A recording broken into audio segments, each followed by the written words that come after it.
আসসালামু আলাইকুম ভাই বোন বন্ধু শুভাকাঙ্ক্ষী। আপনাদেরকে আরো একবার স্বাগত জানাচ্ছি মিস্টার ব্যাংকার চ্যানেলে। আশা করি আপনারা ভালো আছেন, সুস্থ আছেন এবং ব্যাপকভাবে আপনারা ইউসিপি 600 নিয়ে পড়াশোনা করছেন। আমাদের সিবিসিএস নিয়ে ধারাবাহিক আলোচনা চলছিল। সেই আলোচনার পরিপ্রেক্ষিতে আমরা ইউসিপি 600 নিয়ে কিছু কথা বলছিলাম। আজকে হচ্ছে আমাদের আলোচ্য বিষয় UCP 600 article 14 standard for examination of document. Previous আলোচনাগুলোতে প্রায় আপনারা শুনেছেন যে আমি বলছিলাম যে আর্টিকেলটি ছোট, তেমন মনে রাখার কিছু নেই, বোঝার কিছু নেই, কারণ ওগুলো ছিল জাস্ট কিছু কনসেপ্ট ইন্ট্রোডাকশন। তো সেগুলো মোটামুটি ইন্ট্রোডিউস করে ফেলার পরে আস্তে আস্তে আমরা মূল বিষয়গুলোর দিকে যাচ্ছি। যেমন এই আর্টিকেলটি একটি গুরুত্বপূর্ণ আর্টিকেল এবং একটি বড় আর্টিকেল অবশ্য। এখানে 12টি সাব আর্টিকেল আছে। এই আর্টিকেলটি হচ্ছে article 14 standard for examination of document, এরপরে আর্টিকেল 15 কমপ্লাইং প্রেজেন্টেশন, তারপর article 16 discrepant document waiver and notice. মানে এখানে আর্টিকেল 14-এ আপনাকে বলে দিল যে ডকুমেন্ট এক্সামিনেশনের স্ট্যান্ডার্ডটা, সেই এক্সামিনেশনের আলোকে আপনি ডকুমেন্ট চেক করে আইদার দুইটা অপশন হতে পারে, আপনি কমপ্লাইং প্রেজেন্টেশন পাবেন অথবা ডিসক্রিপেন্ট ডকুমেন্ট পাবেন। তখন সেই 15 এবং 16-এ সেই আলোচনাটাই করা হয়েছে। কমপ্লাইং প্রেজেন্টেশন হলে আপনার করণীয় এবং ডিসক্রিপেন্ট ডকুমেন্ট প্রেজেন্টেশন হলে আপনার করণীয়। তো ওগুলো আমরা পরবর্তীতে দেখব। আজকে আমরা শুধু আর্টিকেল 14 নিয়ে আছি। UCP 600 article 14 standard for examination of documents. যেহেতু আর্টিকেলটি বড়, আমরা দ্রুত আগানোর চেষ্টা করব। এছাড়াও জানি যে আসলে আপনারা অলরেডি সবই জানেন, আপনাদেরকে ডিটেল বলার তেমন কিছু নেই। এই কারণে আমরা মেইনলি দ্রুত আগাবো। তো আমরা চলে যাচ্ছি UCP 600 article 14 standard for examination of documents.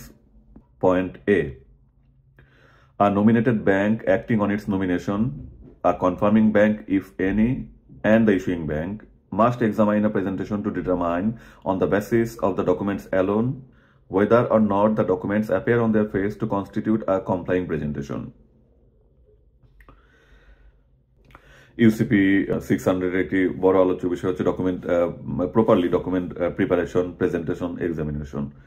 তো এখানে ডকুমেন্ট এক্সামিনেশন স্টেজে 3টা ব্যাংকের ইনভলভমেন্ট থাকতে পারে, ম্যাক্সিমাম 3টা ব্যাংকের ইনভলভমেন্ট থাকতে পারে। এক হচ্ছে বেনিফিশিয়ারি গিয়ে নমিনেটেড ব্যাংকে ডকুমেন্ট জমা দিতে পারে। নমিনেটেড ব্যাংক যদি তার নমিনেশন অনুযায়ী অ্যাক্ট করে তাহলে তার কিছু ফাংশন আছে, এক্সামিনেশনের বাধ্যবাধকতা আছে। তারপরে যদি অপারেশনে কনফার্মিং ব্যাংক থাকে, কনফার্মিং ব্যাংকের অবশ্যই ডকুমেন্ট এক্সামিনেশন একটা অব্লিগেশন আছে, আর ইস্যুইং ব্যাংকের ডকুমেন্ট এক্সামিনেশন অব্লিগেশন তো আছেই। তো এখানে ডকুমেন্ট সর্বোচ্চ 3টা ব্যাংকে আপনার এক্সামিনেশন হতে পারে। সেই ব্যাংকগুলো হচ্ছে issuing bank, confirming bank if any, and nomination bank acting on its nomination. যে কোনো নমিনেশন ব্যাংক কিন্তু না, যে নমিনেটেড ব্যাংকটা তার নমিনেশন যে অ্যাক্ট করবে, যাকে নমিনেট করা হয়েছে এবং যে অ্যাগ্রি করেছে, সেরকম ব্যাংক, সেরকম নমিনেটেড ব্যাংক হলে তো তাদেরকে ডকুমেন্টটা এক্সামাইন করতে হবে। এখন ডকুমেন্ট এক্সামাইন করার এখানে বলেছে 3টা ব্যাংককে ডকুমেন্ট এক্সামাইন করতে হবে এবং এক্সামাইন করার 2টি ক্রাইটেরিয়া বলেছে। এই ক্রাইটেরিয়ায় ডকুমেন্ট এক্সামিন করতে হবে। 1 নম্বর ক্রাইটেরিয়া হচ্ছে on the basis of the documents alone, আর হচ্ছে the documents appear on their face.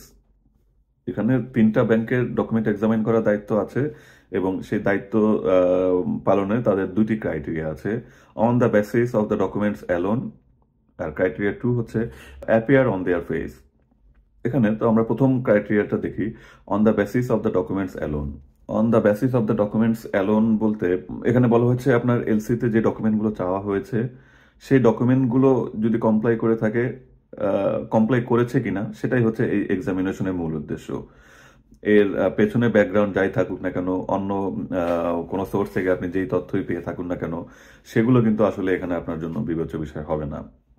আর যে কোনো ইনফরমেশন আপনি এই ডকুমেন্টে যা লেখা আছে সেখান থেকে চেক করবেন, যে আপনি শুধু ডকুমেন্টসটাই চেক করবেন, অন্য কোনো সোর্স থেকে সেই তথ্য ভেরিফাই বা ক্রস চেক করতে যাবেন না। আপনার প্রোডাক্ট যে প্রাইসের কথা ইনভয়েসে উল্লেখ আছে, সেই প্রাইসটা যথাযথ কিনা বা কিনা আপনি কোনো প্রাইস ইন্ডেক্স থেকে সেটা চেক করবেন না, চেক করতে যাবেন না, বা অন্য কোথাও থেকে কোনো খোঁজ খবর নিতে যাবেন না, মার্কেট সার্ভে করতে যাবেন না।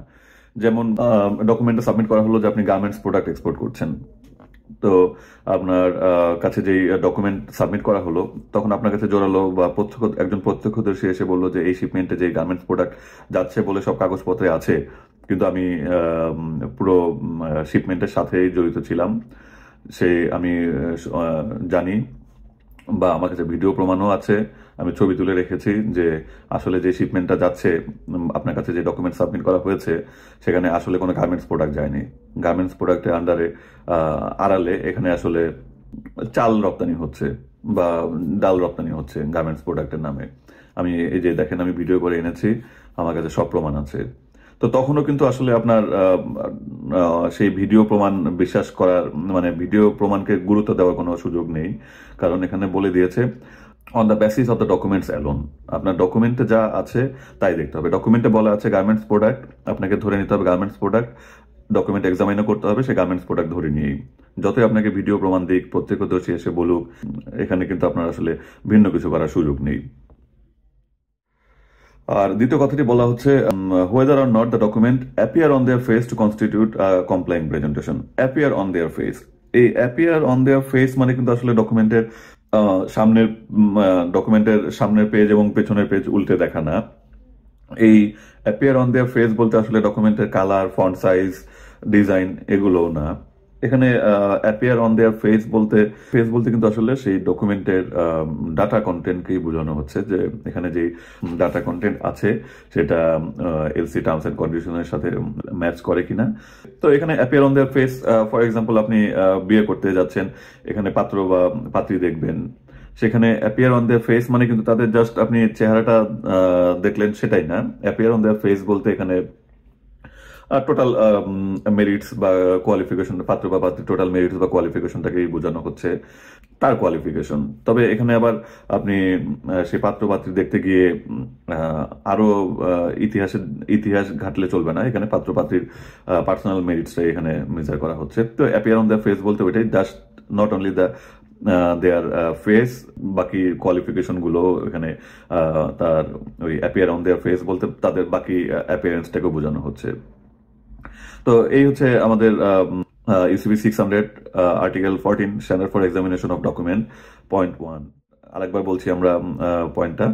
Nominated bank acting on its nomination, confirming bank if any, and the issuing bank must examine a presentation to determine on the basis of the documents alone whether or not the documents appear on their face to constitute a complying presentation.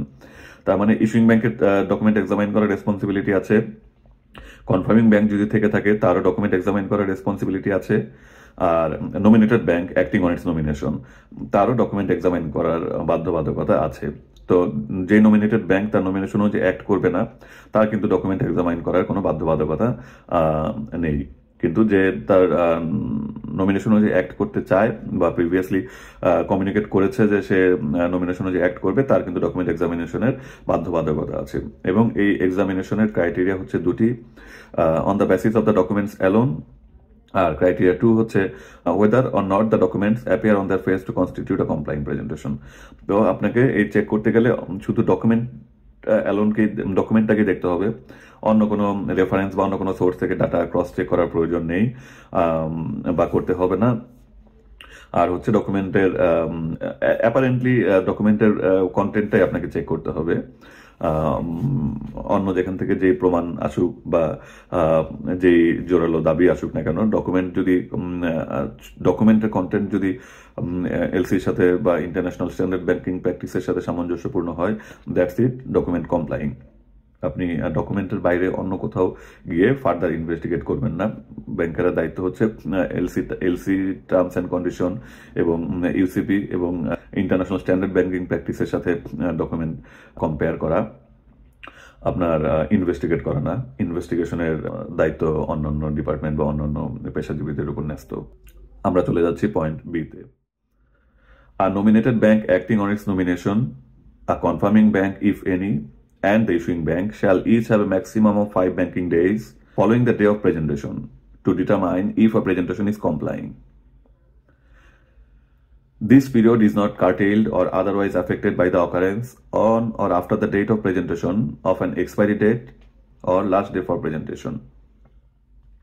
এখানে আমরা commonly কিছু জিনিস banking শুরু করলে বা document examine করতে গেলেই অন্য একদম ইনিশিয়াল স্টেজে আমাদের কলিগ বা সিনিয়র বা স্যারদের কাছ থেকে যে দু একটা কনসেপ্ট মাথায় নিয়ে আমরা আসলে ট্রেড অপারেশনে কাজ শুরু করি, তার একদম প্রথম বা মেজর পয়েন্টটাই হচ্ছে কিন্তু 5 দিন আপনি শুনতে থাকবেন যে ডকুমেন্ট এক্সামাইন করতে হবে 5 দিনের মধ্যে ডিসক্রিপেন্সি দিতে হবে 5 দিনের মধ্যে, যা কিছু করা 5 দিনের মধ্যে। তো এই 5 দিন ব্যাপারটা কিন্তু আসলে আরো কিছু এখানে টেকনিক্যাল ইস্যু আছে। যেমন 5 দিন মানে কিন্তু 5 ক্যালেন্ডার ডেজ এবং ব্যাংকিং ডেজ কিন্তু ডেফিনেটলি ডিফারেন্ট। ক্যালেন্ডার ডেজ তো বুঝতে পারছেন যে 5 দিন হয়ে গেলেই হলো যে কোনো ভাবে, কিন্তু ব্যাংকিং ডেজ কিন্তু আপনার যেদিন নর্মালি ব্যাংক অপারেশন হয় সেরকম 5 দিনকে বোঝানো হচ্ছে। যেমন বাংলাদেশে শুক্র শনি সাধারণত ব্যাংকিং ডে না, তো সেই 5 ব্যাংকিং ডেজ এর মধ্যে কিন্তু শুক্র শনি বাদ যাবে। এর মধ্যে অন্য কোনো সরকারি ছুটি থাকলে সেটা বাদ যাবে, বা কোনো বিশেষ কারণে কখনো কোনো বিশেষ ব্যাংক 1 দিন 2 দিন বন্ধ থাকতে পারে বাংলাদেশ ব্যাংকের অনুমতি সাপেক্ষে, 2 একটা দিন ডাটা মাইগ্রেশন, ব্রাঞ্চ স্থানান্তর, রেয়ার কেস কিন্তু থাকতে যদি থাকে আর কি, তাহলে সেই দিনগুলো কিন্তু তার নর্মাল ব্যাংকিং ডেজ বলা যাবে না। তো সেই নর্মাল ব্যাংকিং ডেজ না হলে সেই দিনটাও কিন্তু বাদ যাবে। এবং এই 5 দিন বলতে প্রথম প্রথম আমাদের যে শুরু করেছিলাম বললাম 5 দিন মাথায় রেখে, তো একটা ব্যাপার ছিল যে 5 দিন মানে ডকুমেন্ট 15 তারিখে আমরা রিসিভ করলাম, 15 তারিখ থেকেই 5 দিন কাউন্ট করার একটা ব্যাপার ছিল। তো পরবর্তীতে কিন্তু আসলে আমরা আরেকটু বুঝতে পারলাম যে এখানে স্পষ্ট ভাষায় উল্লেখ আছে 5 banking days following the day of presentation. তার মানে আপনার যেদিন প্রেজেন্ট হচ্ছে সেই দিন বাদে 5 দিন, 5 ব্যাংকিং ডেজ। সেটা যদি 15 তারিখে প্রেজেন্ট করা হলো, 15 তারিখ যদি নন ব্যাংকিং ডে হয় তাহলে কিন্তু আপনার সেই 15 তারিখটাও বাদ যাবে। প্রেজেন্ট হয়েছে রোববারে, তো রোববারে প্রেজেন্ট হলে বারটাও বাদ, কারণ বলা হয়েছে 5 banking days following the day of presentation. তার মানে আপনার সোমবার থেকে কিন্তু আসলে সেই 5 ব্যাংকিং ডেজ কাউন্ট শুরু হবে। তো কোনো একটা ডকুমেন্ট আপনার ব্যাংকে 15 তারিখে জমা জমা হলো, তাহলে 15 তারিখ ধরে নিলাম 15 তারিখ সোমবার, তাহলে আপনার যে 5 ব্যাংকিং ডেজ সেটা কিন্তু শুরু হবে following the day of presentation, মানে 15 তারিখ সোমবার তারপর দিন থেকে following the day of presentation. 15 তারিখ সোমবার প্রেজেন্ট করা হলো, আমাদের 16 তারিখ মঙ্গলবার থেকে সেই ডকুমেন্ট এক্সামিনেশনের ডে 1 শুরু হবে। তাহলে মঙ্গলবার হচ্ছে ডে 1, বুধবার ডে 2, বৃহস্পতিবার ডে 3, শুক্র শনি নর্মাল হলিডে, আবার রোববারে ডে 4 এবং সোমবারে হচ্ছে আপনার ডে 5। তো এই হচ্ছে আসলে আপনার ব্যাপারটা, যেদিন ডকুমেন্টটা প্রেজেন্ট হবে সেই দিনটা বাদে এডিশনাল 5 ডেজ পাবেন। তারপর বলা হচ্ছে এই যে ডকুমেন্ট এক্সামিনেশনটা 5 ডেজ পাবেন, তো সেটা কিন্তু আসলে 3টা ব্যাংকই এই 5 ডেজ করে পাবে। এমন না যে নমিনেটেড ব্যাংকে প্রথম জমা হয়েছে সে কিছু বেশি সময় পাবে, কনফার্মিং ব্যাংক কম সময় পাবে, বা ইস্যুইং ব্যাংক আরো কম সময় পাবে বা আরো বেশি সময় পাবে, এরকম কিছু না। সবার জন্যই কিন্তু এই 5 দিন করে বরাদ্দ, মানে প্রেজেন্টেশনের পরে 5 দিন করে বরাদ্দ সবগুলো ব্যাংকের জন্যই।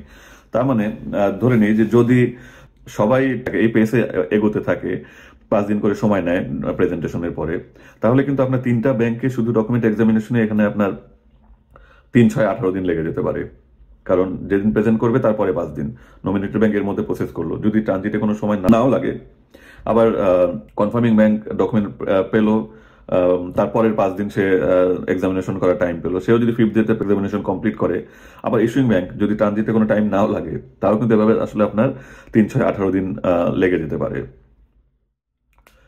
আর এখানে আরেকটা ব্যাপার বলা হয়েছে, এই যে আপনার সময় লেগে যাচ্ছে, তার মানে পরের ব্যাংকগুলোর জন্য কি তখন সময় কমে আসবে কিনা, যে কারণ এক্সপায়ারি পিরিয়ড চলে আসছে বা প্রেজেন্টেশনের ডেট কমে আসছে, তাহলে পরের সবাই কি এই সময়টা পাবে কিনা, এই সাফিসিয়েন্ট টাইম পাবে কিনা পরের ব্যাংকগুলো, যে কনফার্মিং ব্যাংক বা ইস্যুইং ব্যাংক, সেটা এখানে ক্লিয়ার করা হয়েছে। This period is not curtailed or otherwise affected by the occurrence on or after the date of presentation of any expiry date or last day for presentation. তার মানে আপনার প্রেজেন্টেশনের পরে আপনি ফুল 5 ডেজ পাবেন, যতই লাস্ট ডে অফ প্রেজেন্টেশন চলে আসুক না কেন, যতই এক্সপায়ারি ডেট চলে আসুক না কেন, প্রতিটা ব্যাংকই ফুল 5 ডেজ সময় পাবে following the day of presentation, এবং এই 5 ডেজ কোনোভাবেই কার্টেল হবে না বা আদারওয়াইজ অ্যাফেক্টেড হবে না এক্সপায়ারি ডেট বা লাস্ট ডে অফ প্রেজেন্টেশন দ্বারা। তো আমরা চলে যাচ্ছি UCP 600 article 14 standard for examination of document point C A presentation including one or more original transport documents subject to Article 19, 20, 21, 22, 23, 24, 25. তার মানে 19 to 25. A presentation including one or more original transport documents subject to Article 19 to 25 must be made by or on behalf of the beneficiary not later than 21 calendar days after the date of shipment as described in those rules, but in any event not later than the expiry date of the credit. যেটা বলেছিলাম যে আমরা যখন foreign ট্রেডের প্রথম কাজ শুরু করি, যে দুই একটা বিষয় আমাদেরকে বলে কয়ে মাঠে নামিয়ে দেওয়া হয় প্রাথমিক, যে দুই একটা হচ্ছে 5 ব্যাংকিং ডেজ আর একটা হচ্ছে 21 ক্যালেন্ডার ডেজ। আগেটা ছিল কিন্তু আমাদের 5 banking days to examine the document, আর এখানে হচ্ছে 21 ক্যালেন্ডার ডেজ। ব্যাংকিং ডেজ এবং ক্যালেন্ডার ডেজ এই দুইটা বিষয় একটু মাথায় রাখতে হবে। এখানে হচ্ছে ক্যালেন্ডার ডেজ। আমরা যে কমন কনসেপ্ট তা হচ্ছে শিপমেন্টের পরে কিছু বলা না থাকলে বাই ডিফল্ট 21 দিন হচ্ছে প্রেজেন্টেশনের জন্য প্রেজেন্টেশন পিরিয়ড পাওয়া যায় 21 দিন, তো কিছু বলা না থাকলে। কিন্তু যদি কিছু বলা থাকে, ডেফিনেটলি এগুলো হচ্ছে জেনারেল রুল। যদি কিছু বলা থাকে তাহলে এলসিতে যেই বক্তব্যটা বলা থাকবে সেটাই ফার্স্ট প্রায়োরিটি। যদি কিছু বলা না থাকে তখন এই ডিফল্ট রুলগুলো অ্যাপ্লিকেবল হবে বা স্ট্যান্ডার্ড প্র্যাকটিসগুলো অ্যাপ্লিকেবল হবে। আমাদের এলসির ফিল্ড 48-এ সাধারণত পিরিয়ড অফ প্রেজেন্টেশন লেখা থাকে এবং ম্যাক্সিমাম জায়গায় মেনশনই থাকে 21 ক্যালেন্ডার ডেজ। তো 21 ক্যালেন্ডার ডেজ আসলে কিন্তু ডিফল্ট 21 ডেজ, কাজে যেহেতু 21 ক্যালেন্ডার ডেজ ডিফল্ট, সেটা আপনি প্রেজেন্ট না থাকলেও কিন্তু আপনাকে ধরে নিতে হবে 21 ডেজ। তো তারপরে 21 ডেজ ম্যাক্সিমাম এলসিতে আমরা লেখা পাই পিরিয়ড অফ প্রেজেন্টেশন ফিল্ড 48-এ। তো সেটা আসলে না লিখলেও চলে। যদি আপনি এই 21 ডেজকে কম বা বেশি করতে চান, তখন ফিল্ড 48-এর যে ডেজটা সেটা ইম্পর্টেন্ট। ফর এক্সাম্পল, আপনি চাইলে শিপমেন্টের পরে 30 ডেজ সময় দিতে পারেন ফর ডকুমেন্ট প্রেজেন্টেশন, বা 10 ডেজ সময় দিতে পারেন ফর প্রেজেন্টেশন। তখন কিন্তু আসলে 48 খুবই ইম্পর্টেন্ট রোল প্লে করে। কিন্তু যখন আপনি 21 ডেজ লিখে দিচ্ছেন পিরিয়ড অফ প্রেজেন্টেশন, তখন ফিল্ড 48-এর ডাটা আসলে খুব একটা ভ্যালু হয়তো ক্যারি করে না, কারণ ওইটা 21 ডেজ আপনি এলসিতে মেনশন ফিল্ড 48-এ মেনশন করে দিলেও 21 ডেজ আপনি যদি কিছু মেনশন না করেন, ফিল্ড 48 ব্ল্যাঙ্ক রাখেন, তাহলে কিন্তু এই পিরিয়ড অফ প্রেজেন্টেশন 21 ডেজই হবে। যদি আপনি 21 ডেজে কম বেশি করতে চান, তখন ওই ফিল্ড 48-এর ইনফরমেশন ইম্পর্টেন্ট, যে 10 ডেজ, 15 ডেজ, 30 ডেজ। তবে এখানে যে কথাটা ইম্পর্টেন্ট কথাটা, সেটা হচ্ছে আপনার অরিজিনাল ট্রান্সপোর্ট ডকুমেন্ট হতে হবে, তখন কিন্তু আসলে এই ডিফল্ট রুলটা অ্যাপ্লিকেবল হবে। ডিফল্ট রুলটা অ্যাপ্লিকেবল হওয়ার প্রথম শর্ত হচ্ছে অরিজিনাল ট্রান্সপোর্ট ডকুমেন্ট, আর দ্বিতীয় শর্তটা হচ্ছে in any event not later than the expiry date of the credit. এই দুইটা শর্ত কিন্তু আপনাকে মানতে হবে। 21 দিন ডিফল্ট, কিন্তু 21 দিন ডিফল্ট পেতে চাইলে আপনাকে দুইটা শর্ত মানতে হবে। শর্ত এক হচ্ছে অরিজিনাল ট্রান্সপোর্ট ডকুমেন্ট হতে হবে, সাবজেক্ট টু আর্টিকেল 19 to 25, আর দ্বিতীয় ক্রাইটেরিয়াটা হচ্ছে not later than the date of the expiry date.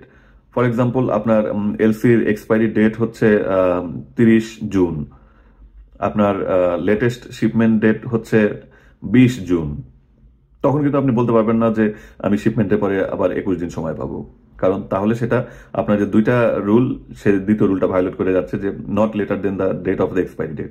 আপনার 20 জুন যদি শিপমেন্ট করে থাকেন, তো তারপরে 30 জুন যদি আপনার এলসি এক্সপায়ারি ডেট থাকে, তখন কিন্তু আপনি 21 দিন পাচ্ছেন না আপনি 10 দিন। তো এটা হচ্ছে আপনার দ্বিতীয় ক্রাইটেরিয়া। আর প্রথম ক্রাইটেরিয়া যেটা বলেছে, এই 21 দিন ডিফল্ট পেতে চাইলে আপনাকে এলসিটি অরিজিনাল ট্রান্সপোর্ট ডকুমেন্টের আন্ডার হতে হবে, সাবজেক্ট টু আর্টিকেল 19 to 25। এই 19 to 25-এ ট্রান্সপোর্ট ডকুমেন্টগুলো নিয়ে আলোচনা করা আছে, এবং এই ট্রান্সপোর্ট ডকুমেন্টগুলো আন্ডারে হলেই এবং অরিজিনাল হলেই আপনি 21 দিন ডিফল্ট পাবেন। ফর এক্সাম্পল, আপনার আর্টিকেল 20-তে আছে বিল অফ লেডিং নিয়ে, আর্টিকেল 23-তে আছে এয়ারওয়ে বিল নিয়ে। আপনি এলসিতে হয়তো মেনশন করলেন যে বিল অফ লেডিং সাবমিট করতে হবে, তো বিল অফ লেডিং দেখেই আপনি আবার 21 ডেজ কিন্তু আপনি ডিফল্ট অ্যালাউ করতে পারেন না, কারণ আপনাকে খেয়াল করতে হবে অরিজিনাল ট্রান্সপোর্ট ডকুমেন্ট। আপনার এলসিতে হয়তো বলা আছে যে copy of bill of lading submit করলে চলবে, বা copy of air transport document submit করলে হবে, copy of charter party bill of lading submit করলে হবে, copy of rail road inland waterway transport document submit করলে চলবে। তো যখন কপি সাবমিট করবে বা কপি সাবমিট করলেই চলবে, অরিজিনাল ট্রান্সপোর্ট ডকুমেন্ট আপনি চাননি, তখনও কিন্তু এই 21 দিন ডিফল্ট আপনি ক্লেম করতে পারবেন না। তো আপনি যদি কখনো বলছিলাম যে যদি 21 দিনই অ্যালাউ করতে চায় এলসিতে, তখন আসলে 48 ফিল্ডে 21 দিন মেনশন না করলেও চলে। কিন্তু সেটাও আসলে পুরোপুরি ঠিক নাই, কারণ আপনি যদি কপি ডকুমেন্ট ডিমান্ড করে থাকেন এলসিতে, copy bill of lading, copy of charter party bill of lading, copy of airway bill, তখন কিন্তু এই পিরিয়ড অফ প্রেজেন্টেশনের 21 দিন ডিফল্টটা প্রযোজ্য না। তখন আপনি 48-এ যা মেনশন করবেন সেটাই। পয়েন্ট আমরা আরেকবার দেখে নিই। Presentation including one or more original transport document subject to article 19 to 25 must be made by or on behalf of the beneficiary not later than 21 calendar days after the date of shipment as described in those rules, but in any event not later than the expiry date of the credit. তার মানে article 19 থেকে 25-এর আন্ডারে কোনো transport document হলে, এবং সেটা যদি original transport document হয়, তখন আপনি 21 calendar days period of presentation by default পাবেন। এবং দ্বিতীয় শর্তটা হচ্ছে সেটা not later than the expiry date of the credit হতে হবে। তো এই দুটো শর্ত মানতে পারলে আপনি period of presentation by default 21 দিন পাবেন। তো এখানে আরেকটা ব্যাপার আছে, অরিজিনাল ট্রান্সপোর্ট ডকুমেন্ট বলা হচ্ছে। বললাম তো যে আপনি বিএল চাইলেন, কিন্তু বিএলটাও আবার কপি বিএল হতে পারে, তখন এটা প্রযোজ্য হবে না। এছাড়া যেটা বলছে যে সাবজেক্ট টু আর্টিকেল 19 to 25, এর বাইরেও কিন্তু কিছু ট্রান্সপোর্ট ডকুমেন্ট দেখা যেতে পারে। যেমন যেটা হচ্ছে এফসিআর, ফরওয়ার্ডার্স কার্গো রিসিপ্ট।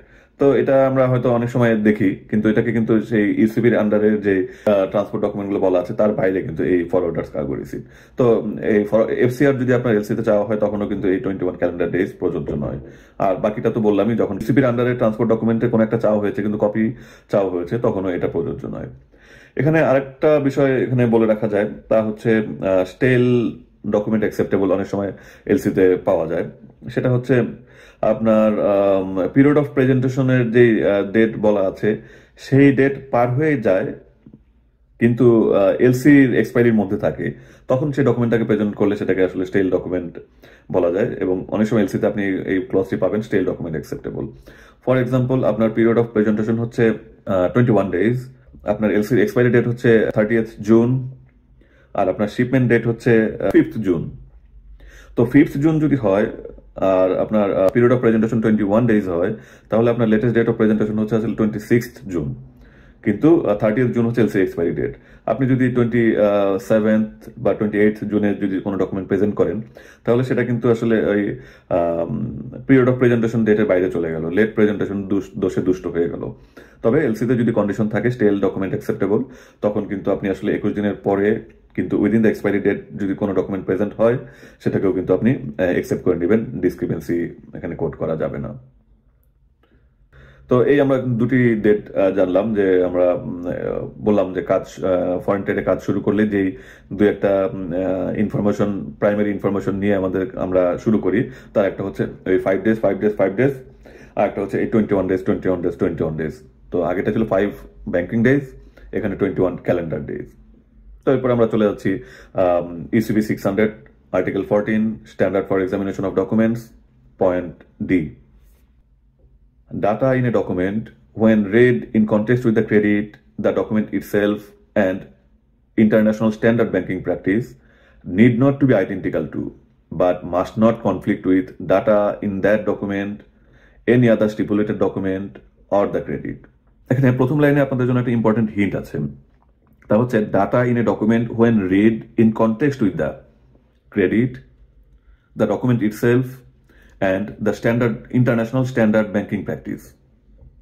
তার মানে আমরা যখন ডকুমেন্ট এক্সামাইন করব, আমাদের মেজর এক্সামিনেশন ক্রাইটেরিয়া কিন্তু হচ্ছে আসলে এলসি, ডকুমেন্টারি ক্রেডিটে যা বলা আছে সেই তার সাথে কম্পেয়ার করি কিন্তু আমরা আসলে ডকুমেন্টটা চেক করি। তো শুধু ওই এলসির সাথে চেক করাটাই কিন্তু সব নয়, এর বাইরেও আপনাকে আরো কিছু ক্রাইটেরিয়ার সাথে ডকুমেন্ট চেক করতে হতে পারে। তো সেটা হচ্ছে সেই ইন্টারন্যাশনাল স্ট্যান্ডার্ড ব্যাংকিং প্র্যাকটিস। আর এখানে একটা বলেছে the document itself. International standard banking practice বলতে যেমন ডকুমেন্ট আপনি 5 ব্যাংকিং ডেজ এর মধ্যে যে এক্সামাইন করবেন, সেটা হয়তো ক্রেডিটে বলা থাকবে না। তো ক্রেডিটে বলার বাইরে আপনি তখন এই ইউসিপি বা আইএসবিপি থেকেও কিন্তু আপনাকে কিছু ক্রাইটেরিয়া নিতে হবে। 21 ক্যালেন্ডার ডেজ, 48 ফিল্ডে কিছু বলা নেই। কিন্তু অরিজিনাল ট্রান্সপোর্ট ডকুমেন্ট চাওয়া আছে, তখনও কিন্তু আপনি এই ইন্টারন্যাশনাল স্ট্যান্ডার্ড ব্যাংকিং প্র্যাকটিস বা এই রুল এগুলো থেকে কিন্তু আপনি সেই 21 ডেজের হিন্টটা পাচ্ছেন। তো এখানে বলা হচ্ছে 3টা ক্রাইটেরিয়া এগেনস্টে আপনি মেইনলি ডকুমেন্টগুলো চেক করবেন। Against the credit, the document itself and international standard banking practice. এই বেসিক্যালি 3টা ক্রাইটেরিয়া এগেনস্টে আপনি ডকুমেন্টটা চেক করবেন। তো এখানে মূল যেটা বলতে যাচ্ছে, এই 3টা ক্রাইটেরিয়া এগেনস্টে ডকুমেন্ট চেক করে আপনি কি করবেন সেটা হচ্ছে data in a document when read in context with the credit, the document itself and the international standard banking practice need not to be identical to, but must not conflict with data in that document, any other stipulated document or the credit. যেমন আপনার এলসিতে বলা ছিল যে 500 metric ton চাল, আপনার commercial ইনভয়েসে বলা আছে 500 মেট্রিক টন চাল, আর আপনার বিল অফ লেডিং এ বলা আছে বা প্যাকিং লিস্টে বলা আছে 5 লাখ কেজি চাল। তো এখানে কিন্তু আপনার এলসিতে বলা আছে মেট্রিক টন, আপনার ইনভয়েসে বলা আছে মেট্রিক টন, কিন্তু প্যাকিং লিস্ট বা বিল অফ লেডিং এ কিন্তু আপনি চলে গেলেন সরাসরি মেট্রিক টনের বদলে কেজিতে। তো এই যে data in a document when read in context with the credit, the document itself and international standard banking practice need not to be identical to, but must not conflict with data in that document, any other stipulated document or the credit. আপনার ক্রেডিটে বলা ছিল 500 metric ton, ইনভয়েসে বলা ছিল 500 metric ton, কিন্তু আপনার packing list বা bill of lading এ গিয়ে আপনি পেলেন 5 লাখ কেজি। তো এলসিতে ছিল মেট্রিক টন, কমার্শিয়াল ইনভয়েসে মেট্রিক টন, কিন্তু আপনার প্যাকিং লিস্ট এবং বিল অফ লেডিং এ আপনি চলে গেলেন কেজি। তার মানে কিন্তু ডাটা এই যে আইডেন্টিক্যাল হলো না, কিন্তু আপনার এলসি বা when read in context with এলসির সাথে কিন্তু আইডেন্টিক্যাল হলো না। when read in context with the document itself, bill of lading এর যে 2-3 জায়গায় মেনশন আছে সব জায়গায় 5 lakh metric ton 5 lakh KG বলা আছে। তো ডকুমেন্ট ইটসেলফ ডাটা ঠিক আছে, কিন্তু কম্পেয়ার উইথ আদার ডকুমেন্ট যেমন ইনভয়েসের সাথে যদি কম্পেয়ার করি তাহলে কিন্তু ডাটা আইডেন্টিক্যাল হলো না। এলসির সাথে যদি কম্পেয়ার করি ডাটা আইডেন্টিক্যাল হলো না, কিন্তু এখানে এই জন্য পরের কথাটি বলা আছে need not to be identical to but must not conflict with. তো আমাদের এখানে ডাটা আইডেন্টিক্যাল হয়নি, কিন্তু মেট্রিক টনকে আমরা কেজিতে লিখেছি, অতএব ডাটাটা কনফ্লিক্টিংও হয়নি, অতএব এটা কিন্তু কমপ্লাইং। তবে ফর এক্সাম্পল এলসিতে বলা হলো 50টি গাড়ি, আপনার কমার্শিয়াল ইনভয়েসে আছে 50টি ব্র্যান্ড নিউ গাড়ি, কিন্তু বিল অফ লেডিং এ উল্লেখ আছে 50টি রিকন্ডিশন গাড়ি। তাহলে এখানে কিন্তু ডাটা আইডেন্টিক্যালও হলো না এবং কনফ্লিক্টিংও হয়ে গেল, কারণ আপনার ইনভয়েসে ছিল ব্র্যান্ড নিউ কার আর আপনার বিল অফ লেডিং এ আপনি বললেন রিকন্ডিশন কার। এখানে কিন্তু তার মানে ডাটা কনফ্লিক্ট হয়ে গেল। কিন্তু আমাদের প্রথম যে এক্সাম্পলটি ছিল 500 মেট্রিক টন এবং 5 লাখ কেজি, সেখানে কিন্তু ডাটা যে ওদের রিকোয়ারমেন্টের data need not to be identical to but must not conflict with, সেটা ওকে ছিল, ওদের ডকুমেন্ট কমপ্লাইং। কিন্তু পরের এক্সাম্পলে দেখা গেল ডাটা আইডেন্টিক্যাল না এবং কনফ্লিক্ট উইথ আদার ডকুমেন্টস। তো এখানে কিন্তু ডকুমেন্টটা ডিসক্রিপেন্ট। তো এই ব্যাপারটি এখানে বলার চেষ্টা করা হয়েছে। এরপর আমরা চলে যাচ্ছি পয়েন্ট ইতে, UCP 600 article 14 standard for examination of document. Point E, in documents other than the commercial invoice, the description of the goods, services or performance if stated may be in general term not conflicting with their description in the credit। তার মানে বলা হয়েছে এলসির field 45 এ যে service বা পারফরমেন্সের যে ডেসক্রিপশনটি দেয়া থাকবে, কমার্শিয়াল ইনভয়েস ছাড়া অন্য কোথাও সেই ডেসক্রিপশনটা এত ডিটেইল বা এত টু দ্য পয়েন্ট হতে হবে না, সেখানে জেনারেল টার্ম হলেই চলবে। তার মানে বলা হচ্ছে শুধু কমার্শিয়াল ইনভয়েসে এলসিতে যেভাবে ডকুমেন্টের ডিসক্রিপশন আছে টু দ্য পয়েন্ট, সেভাবেই এলসি ডিসক্রিপশন থাকার বাধ্যবাধকতা হচ্ছে অনলি ফর কমার্শিয়াল ইনভয়েস। কিন্তু অন্য কোনো ডকুমেন্টে যেমন প্যাকিং লিস্ট বা bill of lading, certificate of origin বা হেলথ সার্টিফিকেট, ফাইটোস্যানিটারি সার্টিফিকেট, অন্য যে কোনো ডকুমেন্টেই গুডস সার্ভিস বা পারফরমেন্সের যদি কোনো রেফারেন্স থেকে থাকে, সেই ডেসক্রিপশনটা এত টু দ্য পয়েন্ট হতে হবে না, এত এলাবোরেটেড বা এত ডিটেল হতে হবে না, জেনারেল টার্ম হলেই হবে। শুধু তাই না, আরেকটা কথা আছে যে এই যে ইফ স্টেটেড দিয়ে বোঝাচ্ছে যে আসলে আদৌ কোনো ডেসক্রিপশন থাকতেই হবে তারও কিন্তু কোনো বাধ্যবাধকতা নেই। শুধু কমার্শিয়াল ইনভয়েসে ডেসক্রিপশন অফ গুডস সার্ভিস বা পারফরমেন্স থাকা ম্যান্ডেটরি এবং সেটা must be in conformity with the LC. অন্য কোনো ডকুমেন্টে গুডস সার্ভিস বা পারফরমেন্সের ডেসক্রিপশন থাকাই বাধ্যবাধকতা নেই। এই ইফ স্টেটেড এই কথাটা মানে কিন্তু হচ্ছে আসলে সেই ডেসক্রিপশন থাকারই কোনো বাধ্যবাধকতা নেই। তো যেহেতু থাকারই কোনো বাধ্যবাধকতা নেই, যদি থাকে সেখানে তার জন্য পুরোটাই ফ্লেক্সিবিলিটি দেওয়া আছে। Maybe in general term not conflicting with the description in the credit. Conflicting এর দুইটা এখানে পয়েন্ট আছে, মেবি ইন জেনারেল টার্ম, আর হচ্ছে not conflicting with the credit. তো এই দুইটা পয়েন্টের মধ্যে কনফ্লিক্টিং উইথ দ্য ক্রেডিট আগের পয়েন্টে যেটা বলেছিলাম, এলসিতে বলা ছিল 50 ব্র্যান্ড নিউ কার, কমার্শিয়াল ইনভয়েসে বলা ছিল 50 brand new cars, but bill of relating এ বলা ছিল 50 ইউজড কার। তো সেখানে ডেফিনেটলি এটা কনফ্লিক্ট অফ ডাটা, তো সেটা থাকা যাবে না। এছাড়া জেনারেল টার্ম থাকতে পারে, যেমন অনেক সময় আমরা দেখি ডেসক্রিপশনে হয়তো বলা থাকে যে কাঠ ইম্পোর্ট করবে, সেই কাঠের একটা বিস্তারিত বর্ণনা থাকে ডেসক্রিপশন অফ গুডসে। যেমন ডেসক্রিপশন অফ গুডসে হয়তো বলা ছিল যে Canadian forest wood, Douglas fir, clean dried, heat treated, এরকম আপনার অনেকগুলো ডিসক্রিপশন দেয়া আছে। তো কমার্শিয়াল ইনভয়েসে কিন্তু আপনাকে হুবহু সেই ডিসক্রিপশনগুলো কমপ্লাই করেই কমার্শিয়াল ইনভয়েসটা প্রিপেয়ার করতে হবে। কিন্তু কমার্শিয়াল ইনভয়েস ছাড়া অন্য যে কোনো ডকুমেন্টে আপনার এত এলাবোরেট ডিসক্রিপশন কিন্তু আসলে কোনো প্রয়োজন নেই। আপনি অন্যান্য ডিসক্রিপশনে ডকুমেন্টগুলোতে মূল কথা হচ্ছে ডেসক্রিপশন থাকারই দরকার নেই, যেহেতু বলা আছে ইফ স্টেটেড, এই কথাটা মানে হচ্ছে এটাই যে থাকারই বাধ্যবাধকতা নেই। যদি থাকে maybe in general term not in conflict with the terms of the LC. তো সেই জেনারেল টার্মটা কি, ওই Canadian wood, forest wood, Douglas fir, clean dried, heat treated, এতগুলো বৈশিষ্ট্য শুধু কমার্শিয়াল ইনভয়েসে বলবেন। বাকি কোথাও আপনি যদি জেনারেলি বলেন লাম্বার বা উড, দ্যাটস এনাফ। অত ডিটেইল কিছু বলার দরকার নেই, শুধু আইটেমটা কি সেটুকু বললেই চলছে। মূল কথা হচ্ছে সেটুকুও বলার প্রয়োজনই নেই ইউসিপি অনুযায়ী, কারণ ইউসিপিতে বলেছে ইফ স্টেটেড। তবে কোনো কোনো ডকুমেন্টে সেটা মেনশন থাকতে হয় রেসপেক্টিভ ইন্ডাস্ট্রি প্র্যাকটিস অনুযায়ী। ফর এক্সাম্পল, এলসিতে রিকোয়ারমেন্ট নেই যে আপনার বিল অফ লেডিং এ গুডস ডিসক্রিপশন থাকতেই হবে। তো আপনি যদি এলসি পয়েন্ট অফ ভিউ থেকে বা ইউসিপি পয়েন্ট অফ ভিউ থেকে দেখেন, আপনি বিল অফ লেডিং এ কিন্তু ডিসক্রিপশন অফ গুড ব্ল্যাঙ্ক রাখতে পারেন। তবে ট্রান্সপোর্ট ইন্ডাস্ট্রির প্র্যাকটিস হচ্ছে আপনার bill of lading A indication থাকতে হবে যে আপনি আসলে কি ট্রান্সপোর্ট করছেন। তো সেটা আসলে ইউসিপি বা আইসিসি রিকোয়ারমেন্ট না যে বিল অফ লেডিং এ থাকতেই হবে বা ইন্স্যুরেন্স ডকুমেন্টে থাকতেই হবে। এগুলো ডিসক্রিপশন, এগুলো হচ্ছে রেসপেক্টিভ ইন্ডাস্ট্রি প্র্যাকটিস। ট্রান্সপোর্ট ডকুমেন্টের রিকোয়ারমেন্ট বিল অফ লেডিং এ ডেসক্রিপশন থাকতে হবে। ইন্স্যুরেন্স ইন্ডাস্ট্রির রিকোয়ারমেন্ট একটা বেসিক ডেসক্রিপশন থাকতেই হবে ইন্স্যুরেন্স ডকুমেন্টে।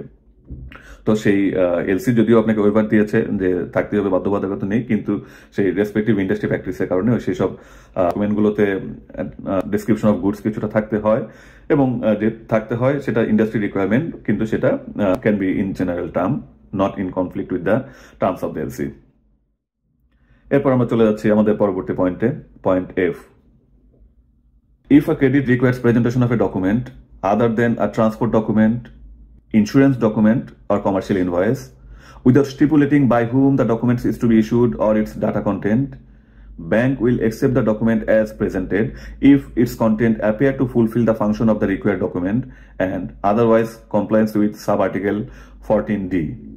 আরেকবার বলছি, if a credit requires presentation of a document other than a transport document, insurance document, or commercial invoice, without stipulating by whom the document is to be issued or its data content, bank will accept the document as presented if its content appear to fulfill the function of the required document and otherwise complies with sub-article 14D. এই পয়েন্টটি তো আসলে কিছু বিষয় লক্ষণীয় আছে। যেমন প্রথম বিষয়টি হচ্ছে, if a credit requires presentation of a document other than a transport document, insurance document, and commercial invoice.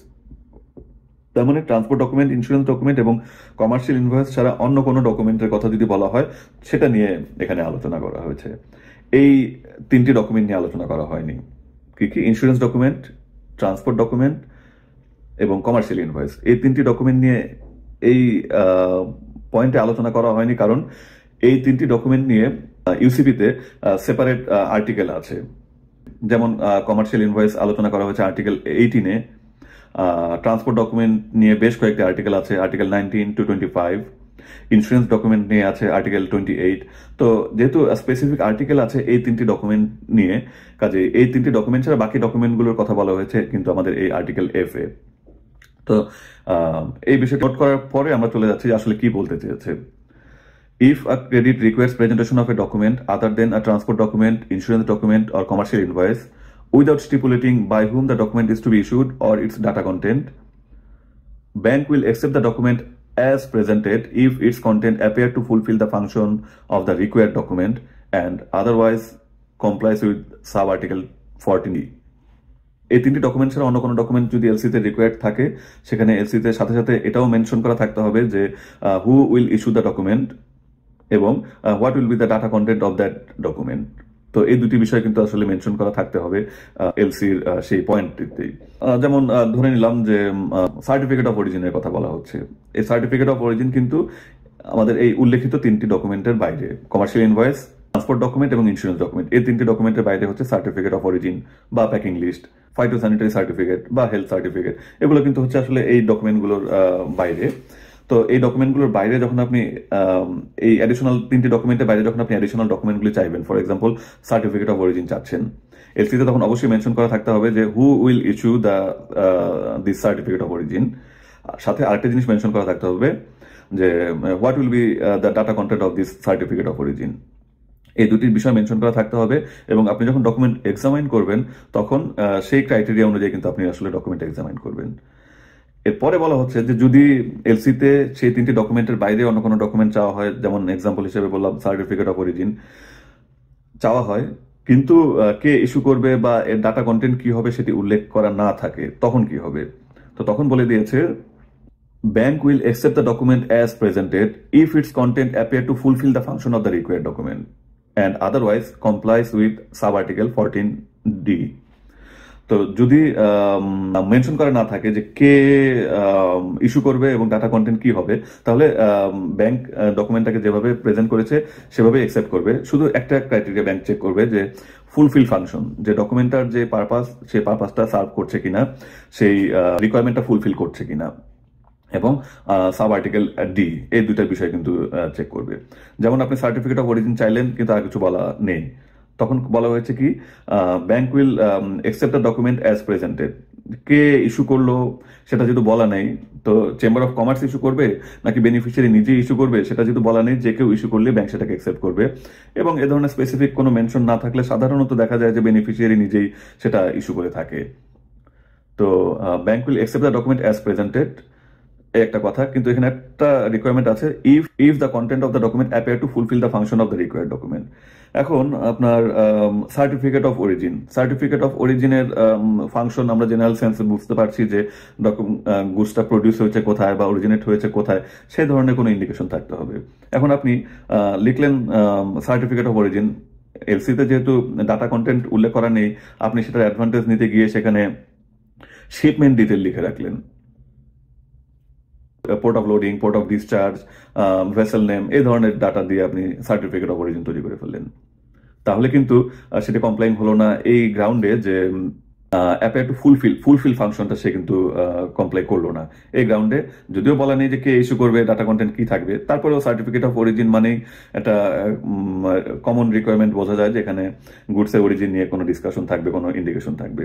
কিন্তু আপনি নাম দিলেন সার্টিফিকেট অফ অরিজিন, ইস্যু করলেন আপনি নিজেই, কিন্তু সেখানে দিয়ে রাখলেন শিপমেন্ট সংক্রান্ত ইনফরমেশন, বা সেখানে দিয়ে রাখলেন আপনি ওয়েট মেজারমেন্ট সংক্রান্ত ইনফরমেশন, তাহলে কিন্তু আসলে সেটা ফুলফিল ফাংশন কমপ্লাই করলো না এবং ডকুমেন্টটা অ্যাকসেপ্টেবল হবে না। বা আপনি প্যাকিং লিস্ট দিয়ে রাখলেন, প্যাকিং লিস্টও আপনি ওয়েট, প্যাকেজিং এই সংক্রান্ত আলোচনা না করে আপনি সেখানে আলোচনা করে রাখলেন গুডসের অরিজিন সম্পর্কে, তাহলেও কিন্তু সেটা প্যাকিং লিস্টে ফাংশন ফুলফিল করলো না। তো এটাই বলা হয়েছে যে যখন এলসিতে কোনো ডকুমেন্ট চাওয়া হবে, 3টি বিশেষ ডকুমেন্ট ছাড়া, কমার্শিয়াল ইনভয়েস, ট্রান্সপোর্ট ডকুমেন্ট এবং ইন্স্যুরেন্স ডকুমেন্ট ছাড়া, সেখানে এডিশনাল কোনো ডকুমেন্ট চাইলে এলসিতে অবশ্যই মেনশন করা থাকতে হবে যে এর ডাটা কন্টেন্ট কি হবে বা কে ইস্যু করবে। যদি এই দুটি ইনফরমেশন এলসিতে না থাকে তাহলে ব্যাংক যে কোনো ডকুমেন্টকে অ্যাকসেপ্ট করবে যদি হচ্ছে ডাটা কন্টেন্টটা সে ডকুমেন্টের ফাংশন ফুলফিল করতে হবে এবং আর্টিকেল 14D কমপ্লাই করতে হবে। 14D তে কি বলা হয়েছিল আশা করি আপনাদের মনে আছে। 14D তে বলা হয়েছে, data in a document when read in context with the credit, the document itself and international standard banking practice need not to be identical to, but must not conflict with data in that document, any other stipulated document or the credit.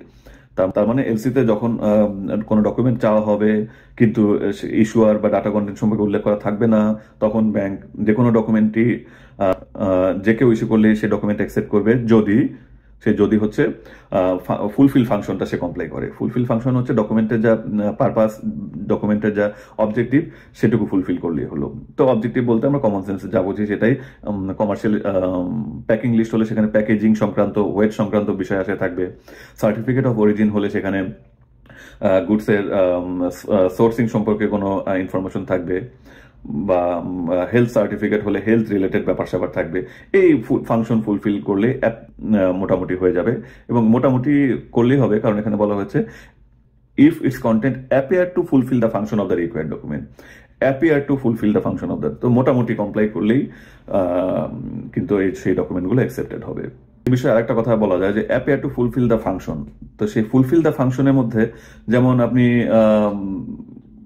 কোনো খাবার import করছেন, খাদ্যদ্রব্য, খাদ্যশস্য import করছেন, এবং আপনার ওখানে requirement আছে যে হেলথ সার্টিফিকেট দিতে হবে। তো হেলথ সার্টিফিকেট হচ্ছে আপনার রিকোয়ারমেন্ট। বলা নেই যে সেই হেলথ সার্টিফিকেট কে ইস্যু করবে বা সেখানে কি কথা থাকতে হবে। আপনাকে হেলথ সার্টিফিকেট প্রেজেন্ট করা হলো, বেনিফিশিয়ারি নিজেই প্রেজেন্ট করলো, এবং সেখানে একটি লাইন আছে not fit for human consumption. আপনি চেয়েছেন হেলথ সার্টিফিকেট, কে ইস্যু করবে বা ডাটা কন্টেন্ট কি হবে সেটি মেনশন করেননি। বেনিফিশিয়ারি নিজেই একটা হেলথ সার্টিফিকেট দিয়ে দিয়েছে এবং সে সততার সাথে লিখে দিয়েছে not fit for human consumption. আপনি আনছেন খাদ্যশস্য হিউম্যান কনজাম্পশনের জন্য, চেয়েছেন হেলথ সার্টিফিকেট, বাকি কিছু বলেননি। বেনিফিশিয়ারি নিজেই ইস্যু করেছে হেলথ সার্টিফিকেট, সাথে ডাটা কন্টেন্টের মধ্যে একটি কথা আছে not fit for human consumption. তো যদিও আপনি কিন্তু বুঝতে পারছেন যে খাদ্যশস্য আনছে হিউম্যান কনজাম্পশনের জন্য, সার্টিফিকেটে বলছে not fit for human consumption, সেটা ঠিক হচ্ছে না। কিন্তু ঠিক হচ্ছে না বুঝতে পারলেও আপনি এই এলসির যেই লজিক, এলসির যেই কন্ডিশন, সেই অনুযায়ী কিন্তু আপনি এটাকে ডিসক্রিপেন্সি এই গ্রাউন্ডে ধরতে পারবেন না। কারণ আপনি তো মেনশন করেননি যে হেলথ সার্টিফিকেটে কি থাকতে হবে। হেলথ সার্টিফিকেটে থাকতে হবে যে ফিট ফর হিউম্যান কনজাম্পশন। এটা যেহেতু আপনি মেনশন করে দেননি, সে ডকুমেন্টের যে রিকোয়ারমেন্ট, সেই রিকোয়ারমেন্ট সে ফুলফিল করেছে, হেলথ সার্টিফিকেট দিয়েছে, সে লিখেও দিয়েছে, কিন্তু লিখে দিয়েছে কি not fit for human consumption. কিন্তু আপনি যেহেতু ডাটা কন্টেন্ট মেনশন করেননি, এই গ্রাউন্ডে কিন্তু আপনি সেই ডিসক্রিপেন্সি ধরতে পারবেন না। এই আর্টিকেলটা একটু বড় এবং ইম্পর্টেন্ট আর্টিকেল, আগে বলেছি যে UCP 600 article 14 standard for examination of document. আর্টিকেলটি ইম্পর্টেন্ট এবং বড়, এখানে 12টি সাব পয়েন্ট আলোচনা করা হয়েছে। তো আসলে 12টি সাব পয়েন্ট আলোচনা করতে গেলে এটা আসলে অনেক বড় হয়ে যায় ভিডিওটা। পড়াশোনা এমনিতেই ভালো লাগে না আমার নিজের জীবন দিয়ে আমি জানি যে পড়ালেখা আসলে খুব কঠিন একটা কাজ, এমনিতেই মনোযোগ ধরে রাখা যায় না। সেখানে যদি এত বড় একটা ভিডিও হয়ে যায়, সেটা আরো ভালো কিছু হয় না। একেতে আমার চেহারাও আসলে দর্শনীয় কিছু নয় যে চেহারা দেখে বাকি সময়টা পার করা যাবে।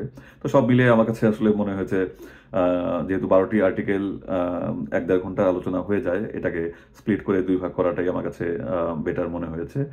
তো এজন্য আমরা আজকের আলোচনায় 6টা এ থেকে এফ পর্যন্ত আমরা আলোচনা করলাম। বাকি 6টা পয়েন্ট জি থেকে এল পর্যন্ত, এটা আমরা আমাদের সেকেন্ড পার্টে, অর্থাৎ ECP 600 article 14 standard for examination of document part 2 second ভিডিওতে আমরা হচ্ছে বাকি 6টি পয়েন্ট আলোচনা করব। তো আশা করি আপনারা 2টি ভিডিও সময় সুযোগ মতো পাশাপাশি দেখে নেবেন কমপ্লিট পিকচারটা পাওয়ার জন্য। তো সে পর্যন্ত ভালো থাকবেন। আজ এ পর্যন্তই থাক। পরবর্তী ভিডিওটি দেখার জন্য আপনাদেরকে আমন্ত্রণ রইল। সে পর্যন্ত আল্লাহ হাফেজ, সুস্থ থাকবেন, ভালো থাকবেন।